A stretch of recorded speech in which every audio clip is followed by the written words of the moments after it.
Hello friends, இது water apple செடி. இது நாங்கள் குச்சி கட் பண்ணி கட்டிங்ஸில் வளர்க்குறோம். இது இந்த மாதிரி மண்ணில் குத்தி வச்சா ஈஸியாக வளருது.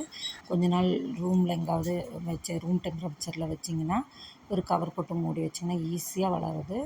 அப்புறமா நீங்கள் எடுத்து நல்லா இது முதல்ல நான் ஒரு வீடியோ பண்ணியிருக்கேன். ரொம்ப ஈஸியாகவே வளருது. நீங்களும் ட்ரை பண்ணுங்கள். இது red colour Kashmir water apple.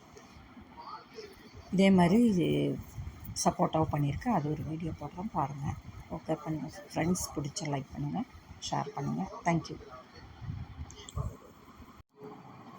இந்த மாதிரி ஈஸியாகவே கட் பண்ணலாம். நம்ம நல்லா அழகாக கட் பண்ணி நீங்கள் வச்சிங்கன்னா ஒரே வாரத்தில் முளைச்சிருது. இது எங்கள் வீட்டில் பெரிய செடி இருக்குது. அந்த செடியிலேருந்து நாங்கள் கட் பண்ணேன் எங்கள் ஃப்ரெண்ட்ஸ்க்கு ரிலேஷனுக்கெல்லாம் கொடுக்கலான்ட்டு. இது நல்லா ரொம்ப ஸ்வீட்டாக இருக்கும். இது 4 வருஷமான மரம். இது ரொம்ப நிறைய காய்க்குது. இப்போ 3ஆவது க்ரோப்புக்கு நிறுத்தியிருக்கோம். இது சப்போட்டா. இதுலேருந்தும் அந்த மாதிரி பண்ணியிருக்கேன். அது காமிக்கிறேன் பாருங்கள். இப்படி தான் வச்சுருந்தேன்.